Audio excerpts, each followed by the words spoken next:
नमस्कार दोस्तों, डेट है आज की 27 जुलाई 2021 और स्वागत है आपका एडिटोरियल डिस्कशन में। आज 3 इश्यूज हम डिस्कस करेंगे। सबसे पहले इमिग्रेशन बिल 2021, पीआरएस से जो इम्पोर्टेंट प्रोविजंस हैं इस बिल के वो हम उठाएंगे, क्योंकि इस बिल में सिर्फ क्रिटिसिज्म है, प्रोविजंस नहीं है। दूसरा, अफगानिस्तान से संबंधित काफ़ी सारे आर्टिकल्स आप पढ़ चुके हो, डिस्कस कर चुके हो, अभी तक तो बोर भी हो गए होंगे, लेकिन देखो 2-3 जो नए पॉइंट्स हैं वो हम इस आर्टिकल से अलग करके डिस्कस करेंगे। और तीसरा, कल का एक आर्टिकल जो हमारा बाकी है वो हम डिस्कस करेंगे फूड सिक्योरिटी से संबंधित। ये आपको क्वेश्चन अटेम्प्ट करना है इमिग्रेशन बिल से संबंधित। Discuss the important provisions of draft immigration bill 2021, कैसे ये बिल इंडियन इमिग्रेंट्स की एक्सप्लोटेशन को स्टॉप करेगा, रोकेगा। 250 वर्ड्स में आपको इस क्वेश्चन का आंसर देना है। डिस्कशन स्टार्ट करें उससे पहले एक छोटा सा पॉइंट। देखो, आप में से बहुत से लोगों के साथ ऐसा होता है कि एग्जाम से पहले स्कोर मॉक में बहुत अच्छा रहता है, 130, 135, 120, कंसिस्टेंटली अच्छा स्कोर एग्जाम से पहले मॉक में। लेकिन एग्जाम वाले दिन पता नहीं क्या हो जाता है, थोड़ी सी नर्वसनेस आ जाती है, माइंड ब्लैंक हो जाता है और उस दिन परफॉर्मेंस बढ़ने के बजाय गिर जाती है, जिसका दुख पूरा साल रहता है कि तैयारी इतनी अच्छी थी फिर भी एग्जाम वाला डे खराब निकला। ऐसा ही कुछ हुआ मनु भाकर के साथ। मिक्स्ड इवेंट में सौरभ चौधरी और मनु भाकर ये दोनों एक साथ खेल रहे थे। मनु भाकर का स्कोर आप देखोगे तो है 92, 94, काफ़ी कम है। पूरा स्कोर आप देख लीजिए, काफ़ी कम है। इससे पहले भी एक जो इंडिविजुअल इवेंट थी, उस इवेंट में मनु भाकर की पिस्टल खराब हो गई थी, काफ़ी टाइम चला गया था, जिस वजह से वो मेडल नहीं जीत पाई थी। अदरवाइज मनु भाकर उसी यूपीएससी एस्पायरेंट की तरह हैं जो कंसिस्टेंटली अच्छा परफॉर्म कर रही थी। पास्ट में इन्होंने वर्ल्ड शूटिंग चैंपियनशिप जीती है और इंडिया का जो कंटिजेंट गया है ना, मेडल की सबसे ज़्यादा स्ट्रॉन्ग कंटेंडर्स में से एक थी मनु भाकर। लेकिन इस इवेंट के बाद उनसे पूछा गया तो उन्होंने जवाब दिया कि मैं बहुत ज़्यादा प्रेशर ले गई, I was desperate to win the medal. इसी चक्कर में गलतियां हुई और स्कोर इतना ज़्यादा खराब आया। जबकि सौरभ चौधरी से पूछा गया तो उन्होंने आंसर दिया, मैं किसी इवेंट को बड़ा या छोटा नहीं मानता, मैं सिर्फ ये देखता हूँ कि मेरे पास गन है, टारगेट लगाना है, अपना मैक्सिमम देना है, बस मुझे यही चाहिए।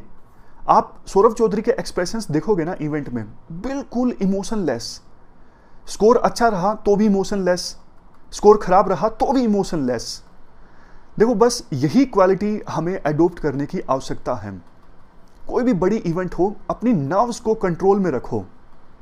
हमारे पास पेन है, पेपर है और पास्ट में जो सीखा है बस उसकी सहायता से मैक्सिमम स्कोर अचीव करना है, इससे ज़्यादा और कुछ नहीं। अब चलिए डिस्कशन स्टार्ट करते हैं।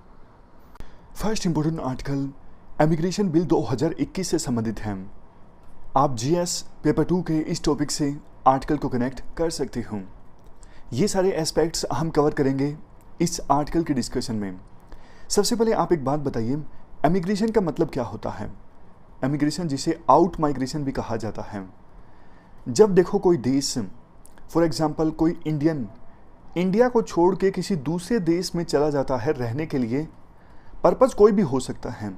जैसे गल्फ़ कंट्रीज़ में बहुत से भारतीय जाते हैं काम करने के लिए, बहुत से इंडियन कनाडा में, वेस्टर्न कंट्रीज़ में जाके बस जाते हैं क्योंकि वहाँ पे उनको लगता है स्टैंडर्ड ऑफ लिविंग जो है लाइफ का वो अच्छा है। तो पर्पज़ कोई भी हो सकता है, लेकिन डेफिनेशन यही है, जब कोई सिटीजन अपने देश को छोड़कर दूसरे देश में रहने के लिए चला जाता है तो वो है इमिग्रेशन, जिसे आउट माइग्रेशन भी कहा जाता है। इंडिया को तो देखो इमिग्रेशन के मामले में एक लंबा इतिहास रहा है। 2nd सेंचुरी बीसी में अलेक्जेंडर ने इंडिया के ऊपर अटैक किया था, बहुत से इंडियंस को वापस ले गया था अलेक्जेंडर, सेंट्रल एशिया में एंड यूरोप में। इसके बाद एंशिएंट ईरा में और मेडिवल ईरा में भी बहुत से स्लेव्स, मर्सनरीज जो पैसे के लिए काम करते हैं, पिलग्रिम्स यानी तीर्थयात्री, आर्टिसंस, कारीगर लोग, ये लोग इंडिया को छोड़ के दूसरे देश में चले गए रहने के लिए। यानी एवोल्यूशन इवोल्व होता गया इंडिया में। जब देखो ब्रिटिशर्स हमारे देश में आ गए तो वो भी बहुत सारे भारतीयों को स्लेव की फॉर्म में लेकर गए श्रीलंका में, साउथ अफ्रीका में। और आज़ादी के बाद भी हमारे देश से बहुत से लोग गए, खास करके वेस्टर्न कंट्रीज़ में और गल्फ कंट्रीज़ में काम करने के लिए।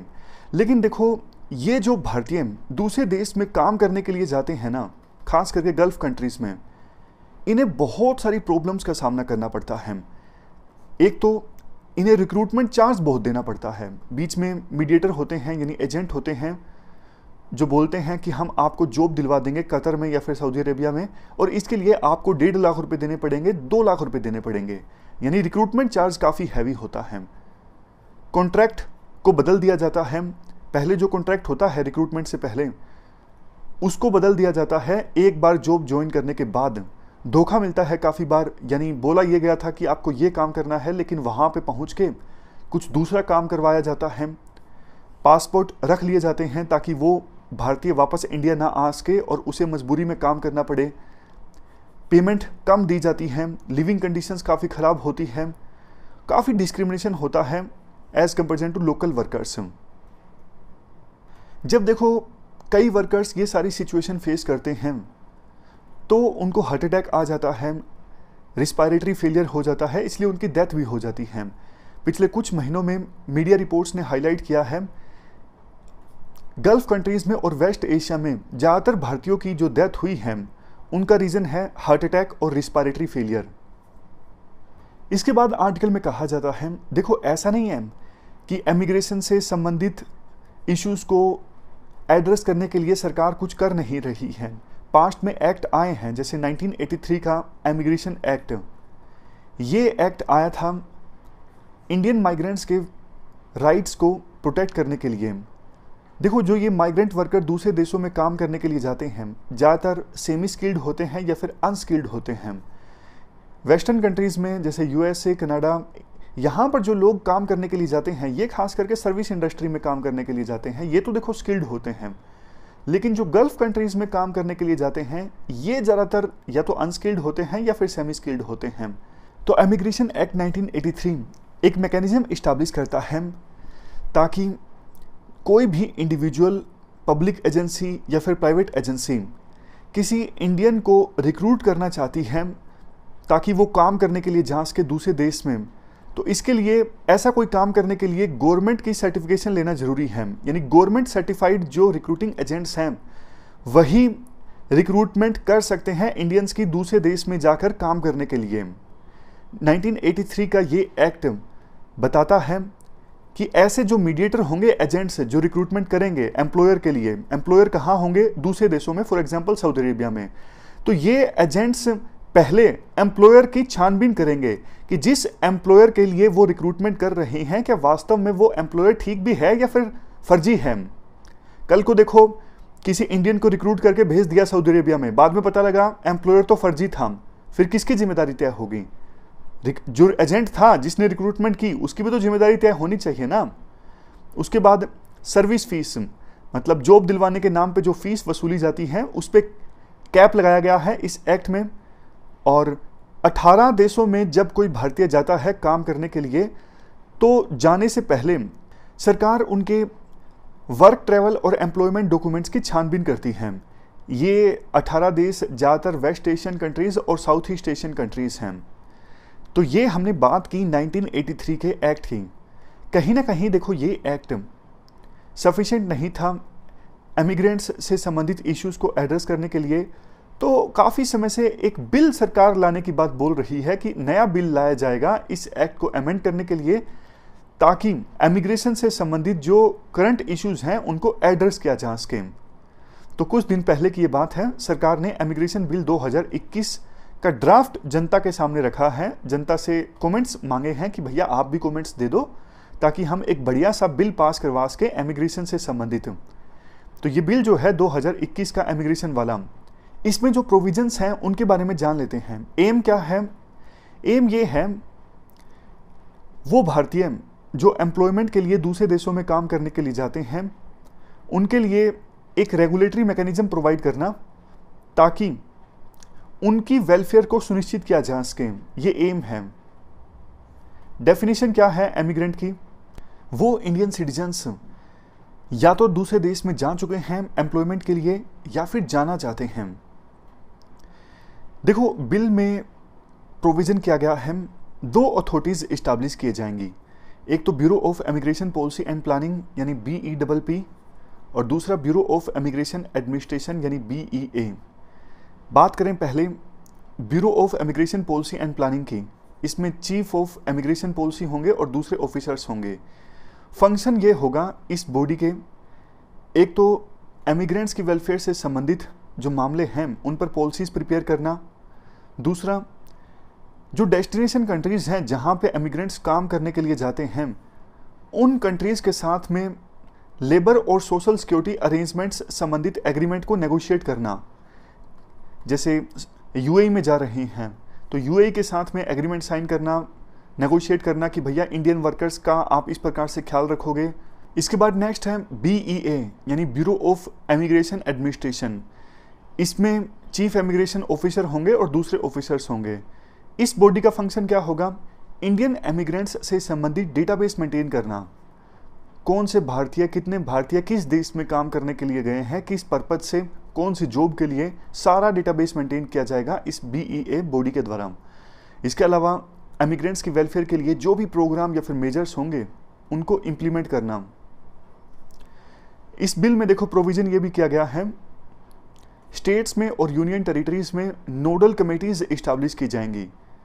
वेरियस स्टेट्स में और यूनियन टेरिटरीज में जो ये नोडल कमेटीज इस्टेब्लिश की जाएंगी, इनका काम ये होगा वो पर्सन्स जो ट्रैफिकिंग में इन्वॉल्व हैं, मतलब धोखा देकर ले जाते हैं यहाँ से और वहाँ पर उनको बेच दिया जाता है या फिर उनसे काम करवाया जाता है, उनको बंदी बना लिया जाता है, ऐसे लोगों के खिलाफ मुकदमा चलाने के लिए एक्शन लेना। उसके बाद जब कोई जाता है एमिग्रेंट इंडिया से, उसको पहले ओरिएंटेशन प्रोग्राम देना कि भैया आपके साथ ये हो सकता है, इन चीज़ों का ध्यान रखना, पासपोर्ट किसी को देना मत, संभल के रहना। तो एक ओरिएंटेशन प्रोग्राम जाने से पहले। इसके बाद ह्यूमन रिसोर्स एजेंसीज के बारे में बताया गया है। ये वो एजेंसीज होती हैं जो इंडिया में रिक्रूटमेंट करती हैं दूसरे देशों में जॉब्स के लिए, यानी जॉब्स दिलवाती हैं भारतीयों को दूसरे देशों में। इन एजेंसीज का रजिस्टर होना जरूरी है कॉम्पिटेंट अथॉरिटी के पास और 5 साल के लिए रजिस्ट्रेशन वैलिड होगा। अगर इन एजेंसीज के द्वारा गलती की जाती है तो रजिस्ट्रेशन कैंसिल किया जा सकता है। गलती जैसे सर्टिफिकेट में गलत फैक्ट्स हों या फिर सेंट्रल गवर्नमेंट को लगता है एजेंसी का रजिस्ट्रेशन कैंसिल होना जरूरी है दूसरे देश के साथ अच्छे रिश्ते मेंटेन करने के लिए या फिर जनरल पब्लिक के इंटरेस्ट में, और अगर ऐसी किसी एजेंसी का सर्टिफिकेट कैंसिल किया जाता है कॉम्पिटेंट अथॉरिटी के द्वारा तो इसके खिलाफ जो अपील जाएगी वो सेंट्रल गवर्नमेंट के पास ही जाएगी। तो कुल मिला के देखो काफ़ी सारे अच्छे अच्छे प्रोविजंस हैं इस बिल में। एक नई इमिग्रेशन पॉलिसी डिवीजन इस्टेब्लिश करता है ये बिल, हेल्प डेस्क और वेलफेयर कमेटीज इस्टेब्लिश करता है। जो मैन पावर एजेंसीज हैं यही ह्यूमन रिसोर्स एजेंसीज, इनको माइग्रेंट्स को डिपार्चर से पहले प्री डिपार्चर ब्रीफिंग देनी होगी कि आपको कहाँ पे जाना है, किससे मिलना है। सबसे लास्ट में वो ब्रोकर्स या फिर बिचौलिए जो जॉब दिलवाते हैं उनकी अकाउंटेबिलिटी को फिक्स करता है ये बिल। लेकिन देखो इस बिल में काफ़ी सारी कमियां भी हैं। क्रिटिसिज्म की बात अब हम करते हैं। ये बिल जो है माइग्रेंट्स, उनकी फैमिलीज़ के ह्यूमन राइट्स पर ध्यान नहीं देता है। एग्जाम्पल दिया जाता है एक छोटे से देश फिलीपींस का। फिलीपींस का जो इमिग्रेशन संबंधित कानून है ना वो रिकॉग्नाइज करता है फिलीपींस के वर्कर के राइट्स को, डिग्निटी को और फिलीपींस के सिटीजन्स की फ्रीडम को। लेकिन इंडिया का जो इमिग्रेशन संबंधित बिल है उसमें प्रोविजंस तो काफ़ी अच्छे हैं लेकिन वर्कर्स के ह्यूमन राइट्स पर ध्यान नहीं दिया गया है। नेक्स्ट, ये जो बिल है ये देखो ह्यूमन रिसोर्स एजेंसीज को आज़ादी देता है कि वो वर्कर्स से सर्विस फीस वसूल सकते हैं दूसरे देश में जॉब दिलवाने के नाम पर, और ये फीस की जो लिमिट है भाई कितनी फ़ीस वसूली जा सकती है वर्कर्स से दूसरे देश में जॉब दिलवाने के नाम पर, उसकी लिमिट भी यही एजेंसीज तय करेंगे। जबकि देखो International Labour Organisation, Private Employment Agencies Convention 181 और ILO के General Principles and Operation Guidelines for Fair Recruitment ये बोलती हैं कि जो एम्प्लॉयर है वो वर्कर्स का खर्चा वहन करेगा। मान लीजिए सऊदी अरेबिया का कोई एम्प्लॉयर है ABC, वो रिक्रूट कर रहा है इंडिया के किसी सिटीजन को, तो इंडिया का सिटीजन सऊदी अरेबिया में जा रहा है काम करने के लिए, सारा फ्लाइट का खर्चा सब कुछ वो एम्प्लॉयर वहन करेगा। लेकिन इसे इम्प्लीमेंट करने के लिए बिल में कोई प्रोविज़न नहीं किया गया है। जैसा हमने पहले भी डिस्कस किया, सऊदी अरेबिया में काम दिलवाने के नाम पर एजेंसीज के द्वारा $1560 ले लिए जाते हैं और कतर में जॉब दिलवाने के नाम पर $1156 तक ले लिए जाते हैं। इसका देखो इम्पैक्ट पता क्या पड़ता है। अब कोई गरीब वर्कर है, इतनी फीस देकर जाता है, उसको लगता है कि सऊदी अरेबिया में काम करने के लिए जाऊंगा, वहाँ पे सैलरी अच्छी मिल जाएगी, भविष्य सुखद हो जाएगा। लेकिन वहाँ पर भी प्रॉब्लम्स का सामना करना पड़ता है। ऑलरेडी उसने लोन लेकर fees the man power agencies को और वहाँ पे भी सैलरी अच्छी नहीं मिल पा रही है, तो कर्ज के बोझ तले वो वर्कर दब जाता है। ऑलरेडी कर्ज ले लिया है जॉब के लिए, अब वहाँ पे एक्सप्लॉयटेशन स्टार्ट हो गया है, काम ज़्यादा करवाया जाता है, वर्किंग कंडीशंस अच्छी नहीं है, फिर भी वो वर्कर जॉब नहीं छोड़ पाता, क्योंकि उसे ये लगता है कि जॉब छोड़ दी तो ऑलरेडी इंडिया में जो मैंने कर्ज लिया था वो मैं कर्ज नहीं चुका पाऊंगा, तो इसलिए सिचुएशन वर्कर की और भी ख़राब हो जाती है। इसलिए ये जो पैसे हैं ना जॉब दिलवाने वाले, ये एम्प्लॉयर को वहन करने चाहिए। इसके बाद नेक्स्ट क्रिटिसिज्म है faulty provision of punishment. Bill बोलता है कि वो वर्कर्स जो इस बिल के प्रोविजंस को वायलेट करेंगे उनके पासपोर्ट को कैंसिल किया जा सकता है, सस्पेंड किया जा सकता है और उनको 50,000 तक का उनके ऊपर फाइन भी लगाया जा सकता है। राइटर ये बोलते हैं, देखो जो ये वर्कर होते हैं वो मजबूरी में काफ़ी बार उन्हें गलत काम करना पड़ता है। वो अनरजिस्टर्ड ब्रोकर्स के थ्रू जॉब करने के लिए चले जाते हैं दूसरे देशों में, या फिर टूरिस्ट वीज़ा पे चले जाते हैं, कई बारी गलत वीज़ा पे चले जाते हैं। लेकिन देखो ये जो काम किए जाते हैं ना वर्कर्स के द्वारा, या तो वो अनअवेयर होते हैं कि ऐसा करना गलत है, या फिर रिक्रूटर के इन्फ्लुएंस में आके वो ऐसा कर लेते हैं। एम्प्लॉयर उनको बोलता है आ जाओ ऐसे कोई दिक्कत नहीं है, सही रास्ता है, तो वो भी जॉब के लिए कई बार ऐसे काम कर लेते हैं। लेकिन इसके लिए उनको इतनी सज़ा देना कि हाँ आपका पासपोर्ट ही कैंसिल कर दिया जाएगा, ये इंटरनेशनल ह्यूमन राइट्स स्टैंडर्ड्स के अगेंस्ट हैं, माइग्रेंट्स और उनकी फैमिलीज़ के राइट्स के अगेंस्ट हैं। इसका परिणाम देखो ये निकल सकता है, मान लीजिए कोई रिक्रूटर है यूएई का, उसने पहले तो किसी इंडियन सिटीजन को बोल दिया कि आप टूरिस्ट वीज़ा पे आ जाओ, कोई दिक्कत नहीं है, लेकिन वहाँ पे जब वो वर्कर पहुँच गया तो वही रिक्रूटर धमकी देने लगा, अगर ठीक से काम नहीं करोगे या अगर काम नहीं करोगे तो मैं इंडिया की सरकार को बता दूंगा कि तुम टूरिस्ट वीज़ा पे आए हो, तुमने गलती की है, और उनको पता लग गया तो तुम्हारा पासपोर्ट हमेशा के लिए कैंसिल हो जाएगा। मतलब जो रिक्रूटर है वो इन प्रोविजंस का मिसयूज कर सकते हैं वर्कर्स को ब्लैकमेल करने के लिए। इवन पब्लिक ऑफिशियल्स के द्वारा भी एमिग्रेंट्स को तंग किया जा सकता है। लास्ट में ये कहा गया है ये जो बिल है ये जेंडर डायमेंशन को भी एड्रेस नहीं करता। देखो ज़्यादातर जो ये एम्प्लॉयमेंट एजेंसीज हैं ना, ये मेल को जॉब दिलवाती हैं, महिलाओं को जॉब दिलवाने के लिए लिमिटेड एजेंसीज हैं, और महिलाओं को जॉब मिलती भी है दूसरे देशों में तो इनफॉर्मल सेक्टर में ज़्यादा मिलती है, और इनफॉर्मल सेक्टर में सेक्सुअल अब्यूज़ ये सब होने का रिस्क ज़्यादा रहता है। सबसे लास्ट क्रिटिसिज्म ये है, वर्कर्स की वेलफेयर के लिए जो ये बॉडीज़ होंगी उनमें वर्कर्स की रिप्रेजेंटेशन काफ़ी कम है, तो वर्कर्स की रिप्रेजेंटेशन होगी तभी तो ये बॉडीज़ एमिग्रेंट्स की वेलफेयर से संबंधित अच्छी पॉलिसीज़ बना सकेंगी। लास्ट में कंक्लूजन में ये कहा जाता है, देखो एमिग्रेंट्स बहुत सारे चैलेंजेस का सामना करते हैं दूसरे देशों में जब वो काम करने के लिए जाते हैं, तो बिल ऐसा होना चाहिए कि वर्कर्स की डिग्निटी, ह्यूमन राइट्स, ये सब चीज़ें प्रोटेक्ट हों। तो ये हमने पूरा आर्टिकल डिस्कस किया। चलते हैं नेक्स्ट आर्टिकल अफगानिस्तान से संबंधित है। आप जीएस पेपर 2 के इस टॉपिक से आर्टिकल को रिलेट कर सकते हो। देखो कंटेक्स्ट आपको अच्छी तरह से पता है, बैकग्राउंड भी आपको पता है कि यूएसए 31 अगस्त से पहले अफ़गानिस्तान छोड़ के जा रहा है। वहाँ पे सिचुएशन काफ़ी ख़राब है। इवन जो कंधार शहर है अफ़गानिस्तान का, उसके 20 किलोमीटर नज़दीक तक तालिबान के लोग आ चुके हैं। ऑलमोस्ट 90% बॉर्डर पर तालिबान का कब्जा है। सिचुएशन आने वाले दिनों में ख़राब होने वाली है। तो क्या लेसन्स इंडिया को सीखने चाहिए? क्या इंडिया के पास अभी ऑप्शंस हैं?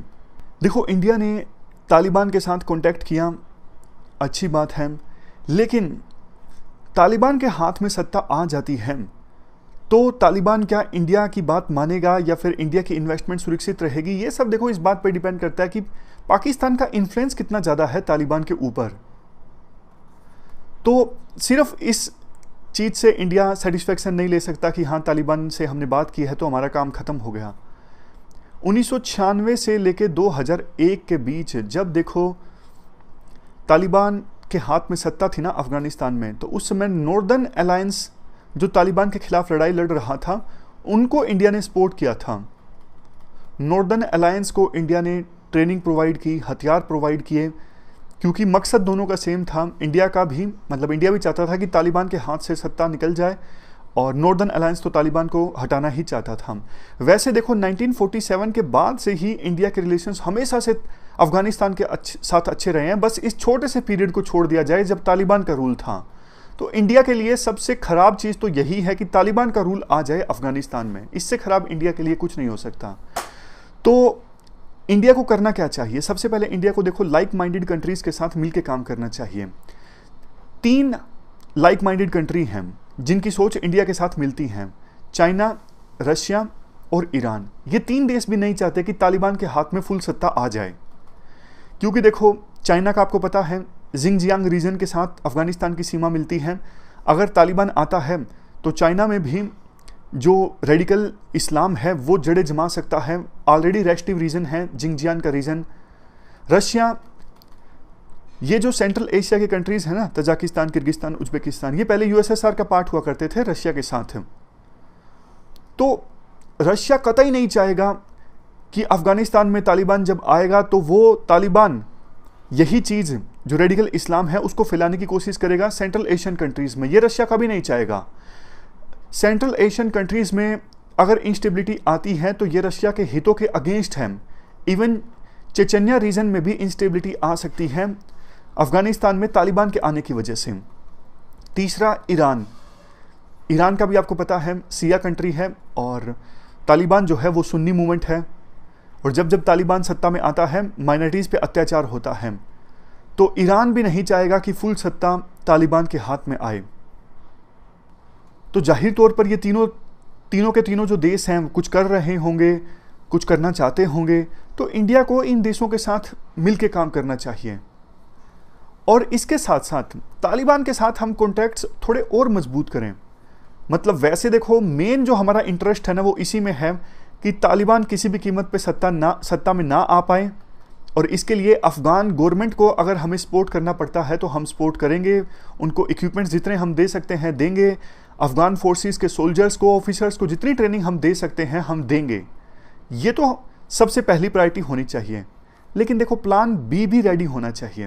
प्लान बी ये है कि कल को अगर पूरी सत्ता तालिबान के हाथ में आ जाती है तो 96 की तरह नहीं कि कोई भी कॉन्टैक्ट नहीं है तालिबान के साथ में, कुछ कॉन्टैक्ट होना चाहिए। इसके लिए हम रशिया का सहारा ले सकते हैं। रशिया ने पिछले कुछ महीनों में तालिबान के लीडर्स के साथ काफ़ी कॉन्टैक्ट्स इस्टेब्लिश किए हैं, तो उनके लिंक्स हैं तालिबान के लीडर्स के साथ, हम उनका सहारा ले सकते हैं। या फिर और कोई भी देश जिसका तालिबान के साथ लिंक है उनका सहारा हम ले सकते हैं, ताकि कम्युनिकेशन चैनल्स तालिबान के साथ ओपन रहने चाहिए। ये प्लान बी होना चाहिए। वैसे देखो और जितने भी स्टेक होल्डर्स हैं अफगानिस्तान में, चाहे वारलोड हों या फिर वो ग्रुप्स जो अभी तालिबान के अगेंस्ट लड़ रहे हैं, हमारी उनके साथ में कम्युनिकेशन ओपन रहना चाहिए। सिचुएशन काफ़ी ज़्यादा देखो वोलेटाइल होने वाली है अफगानिस्तान में, तो डिप्लोमेसी ऐसी सिचुएशन में पूरी फास्ट होनी चाहिए। बात रही यूएस की, देखो यूएस तो अफगानिस्तान को छोड़ के अब जा रहा है। यूएसए को लगता है कि अब हारे हुए वार पर कब तक एनर्जी इन्वेस्ट करेंगे, चाइना से लड़ते हैं, चाइना हमको रिप्लेस करके सुपर पावर बनना चाहता है। और चाइना से लड़ने का यूएसए का एक मेन प्लान है क्वाड डेमोक्रेटिक कंट्रीज को एक साथ लाता है। बट देखो क्या सिग्नल जाएगा इंडिया में, क्वाड में इंडिया भी है। यूएसए को लगता है कि इंडिया का इस्तेमाल करके चाइना को कंटेन किया जा सकता है, और इंडिया के फिलहाल लद्दाख में टेंशंस भी हैं चाइना के साथ में।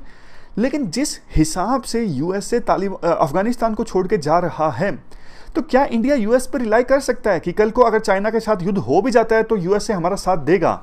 कम से कम देखो जिस प्रकार से यूएसए अफगानिस्तान को एकदम से छोड़ के गया है ना, लगता नहीं कि कल को युद्ध की सिचुएशन में यूएसए इंडिया का भरपूर साथ देगा। तो ये इशू है जो हमने समझा कि अफगानिस्तान सिचुएशन से क्या लेसन सीखने की आवश्यकता है और क्या ऑप्शंस हैं इंडिया के पास। चलते हैं आगे। इसके बाद नेक्स्ट आर्टिकल फूड सिक्योरिटी से संबंधित है। आप जीएस पेपर 3 के इस टॉपिक से आर्टिकल को रिलेट कर सकते हो। ये एस्पेक्ट्स हम कवर करेंगे इस आर्टिकल के डिस्कशन में।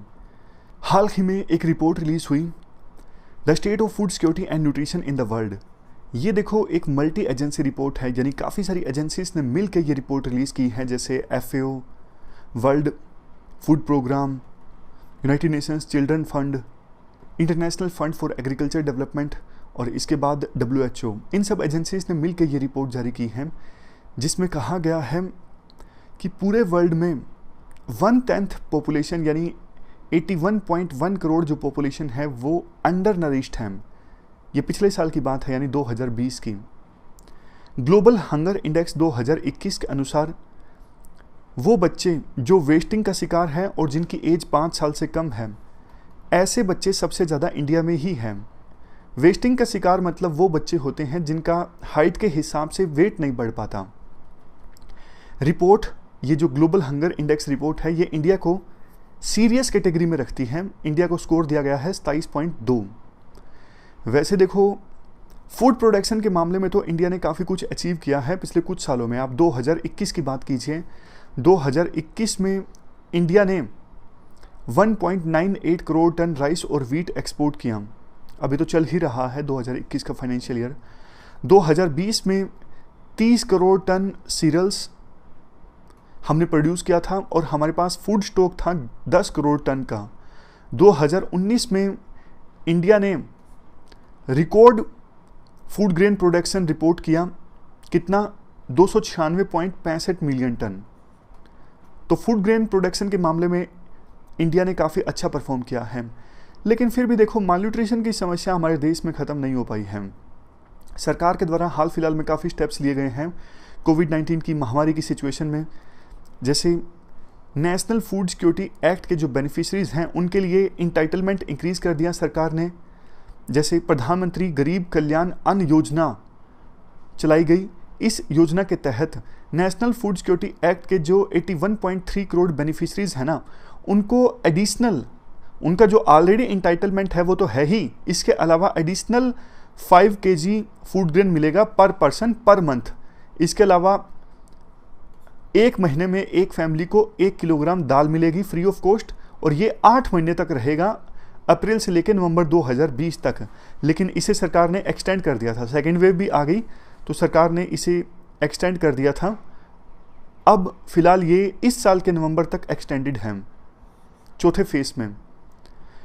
आत्मनिर्भर भारत पैकेज के तहत 8 करोड़ जो माइग्रेंट वर्कर्स हैं उनको 5 किलोग्राम फूड ग्रेन दिया जाता है per month free of cost. Next, सरकार ने एनजीओ और सिविल सोसाइटी के लोगों को अलाउ कर दिया है। कुछ एनजीओ और सिविल सोसाइटी के लोग अनाज बांटते हैं ना, तो उनको अलाउ कर दिया है कि वो फूड कॉर्पोरेशन ऑफ इंडिया से डायरेक्टली अनाज ले सकते हैं सब्सिडाइज्ड रेट पर, क्योंकि ये मदद करने के लिए ले रहे हैं, इसलिए वो डायरेक्टली FCI से ले सकते हैं सब्सिडाइज्ड रेट पर।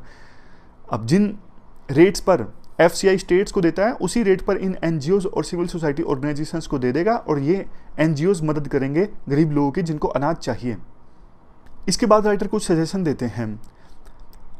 देखो, अगर हमें पूरी तरह से भुखमरी और मालन्यूट्रिशन को ख़त्म करना है तो सबसे पहले तो आप one nation one ration card scheme को जल्द से जल्द इंप्लीमेंट करो। ये गेम चेंजर साबित होगी। हमने बड़े बड़े आर्टिकल इस इशू पर डिस्कस किए हैं। दूसरा, क्लाइमेट चेंज काफ़ी तेज़ी से हो रहा है।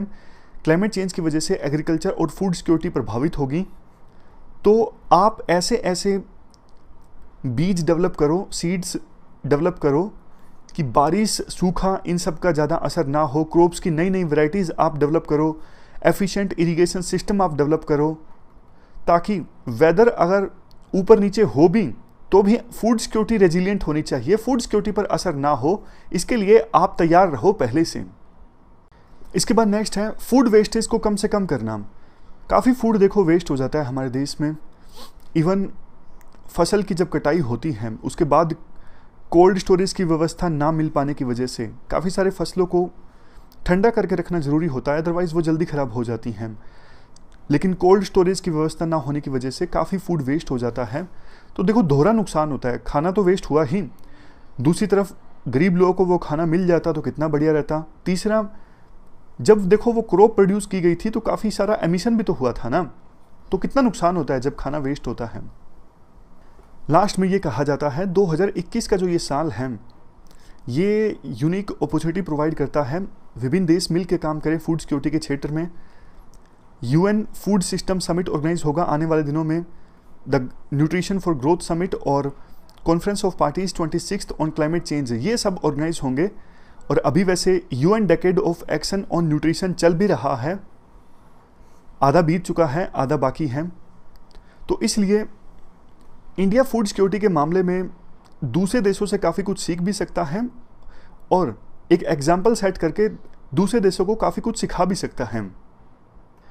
इन शॉर्ट देखो ये करने की आवश्यकता है, कोई भी भूखा ना रहे, कोई भी छूटे ना, जिसको ये फूड सिक्योरिटी से संबंधित जो वेलफेयर राइट्स हैं उनका लाभ ना मिले, ऐसा कोई भी पर्सन ना हो, एक भी। तो ये हमने पूरा आर्टिकल डिस्कस किया फूड सिक्योरिटी से संबंधित। ये थी हमारी आज की डिस्कशन। आज हमने 3 इश्यूज़ को डिटेल से डिस्कस किया। Thank you very much for discussion.